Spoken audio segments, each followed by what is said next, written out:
আমি একদমই নতুন, এখনো বলা যায় অভিনয় শিখছি। কিন্তু আজ থেকে 5-6 বছর আগে যখন আমি একদম মিডিয়াতে আসিনি, তখন আমি যার অভিনয় দেখেছি, যেমন জাহিদ হাসান, চঞ্চল চৌধুরী, ওনারা মানে এত সিনিয়র প্লাস এত ভালো অভিনয় করে, তাদের কাজ আমি এতবার দেখেছি। সেখান থেকে জীবনের দ্বিতীয় সিনেমাতে আমি তাদের সাথে কাজ করার সুযোগ পাবো বা একই সিনেমাতে কাজ করতে পারবো, এটা আমার জন্য একটা স্বপ্নের মতো।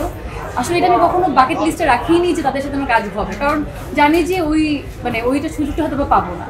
বাট শুরুতেই আমার ডিরেক্টর সবাইকে ধন্যবাদ, আর ভাইয়াদের সবাইকে ধন্যবাদ দিতে চাই যে এই সিনেমাতে আসলে আমাকে যুক্ত করার জন্য। আর নার্ভাস অবশ্যই লেগেছে, কারণ এত বড় বড় অভিনেত্রীরা অভিনয় করছেন।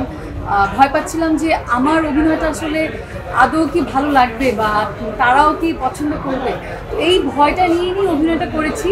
এখন আসলে দর্শকদের তাদের রিয়াকশন দেখার পালা, যে তারা কীভাবে নেয়। একটু তো নার্ভাস ছিলাম যেহেতু একটা সিনিয়র আর্টিস্ট, আশা করছি সবার ভালো লাগবে আর সবাই খুব এনজয় করছে। তবে ক্রেডিটটা কিন্তু বেসিক্যালি আসলে তানিম নূরের, আমাদের যে ডিরেক্টর উৎসবের তানিম নূর, ও আসলে এই সবাইকে একত্রিত করেছে। এবং আমরা যারা হয়তো একটু আগে থেকে অভিনয় করি বা একটা দীর্ঘদিন ধরে কাজ করছি, বিশেষ করে স্পেশালি ওদের দুইজনের জুটি, এটা যদি স্ক্রিনে দেখেন, এত দেখতে এত চমৎকার, এত ফ্রেশ লুকিং এবং ইনোসেন্ট, এটা আমার বোধ হয় যে আমরা আসলে একটু মানে কি বলবো, জটিল জিনিস দেখতে দেখতে আমাদের ভেতরটাও জটিল হয়ে গেছে। তাই সেজন্য একটু সহজ সরল জিনিস দেখলে পরে মনটা তখন একটু আলাদা, একটা মনের ভেতরে একটা ভালো লাগা কাজ করে। তো সেই জায়গা থেকে ওদের এই দুইজনের মানে কি বলবো প্রেজেন্সটা, এটা একটা আলাদা আমার কাছে মনে হয়েছে সৌন্দর্য, বিউটি আমাদের এই সিনেমার।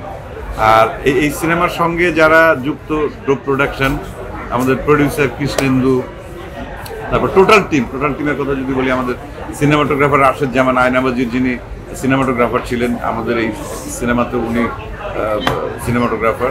তা সব কিছু মিলেই সব মানে আমরা খুব মজা করে কাজ করেছি এবং দর্শকও মজা করেই আসলে সিনেমাটা দেখতে পারবেন, এনজয় করতে পারবেন। এবং পুরো ফ্যামিলি, যেটা বলা হয়েছে ফ্যামিলি ছাড়া দেখা নিষেধ, এটা ফ্যামিলি সহ যদি কেউ আসেন তাহলে দেখলে পরে বুঝতে পারবেন যে কেন এই কথা বলা হয়েছে।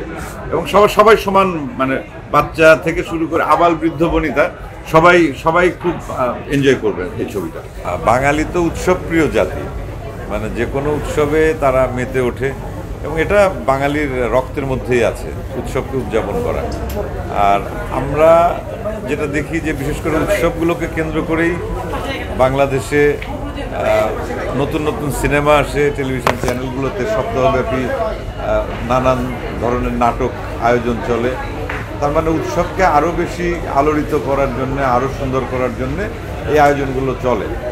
সেই জায়গা থেকে আমরাও এই ঈদের আনন্দের সঙ্গে ঈদের এই উৎসবকে আরও বর্ণিল করার জন্য দর্শকের কাছে আরও কিছু ভালো লাগা নিয়ে আমরা উৎসব নিয়ে হাজির হয়েছি। উৎসবের মধ্যে উৎসব, এটা অনেক ভালো লাগছে দর্শক সমাগম দেখে।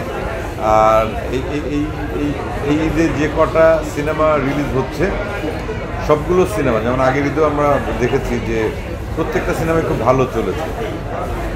এটা আমরা আসলে চাই যে আমাদের সিনেমা এইভাবে এগিয়ে যাক এবং আমাদের দর্শকেরা সিনেমা হলে এসে সিনেমা দেখুক, এবং যত দর্শক আমাদের সিনেমা হলে এসে সিনেমা দেখবেন, আমরা আসলে তত বেশি ভালো ভালো সিনেমা নির্মাণ করতে পারবো। আর সবচেয়ে বড় কথা, বিনোদনের জন্য তো আমরা সবাই কাজ করি, দর্শকের নির্মল বিনোদনের জন্য। দর্শক আমাদের পাশে থাকলে, সাথে থাকলে পরেই আসলে এটা সম্ভব, এবং দর্শক সাথে আছেন। বিশেষ করে আমি এই দুটো ঈদ দেখে আমার খুব ভালো লাগছে।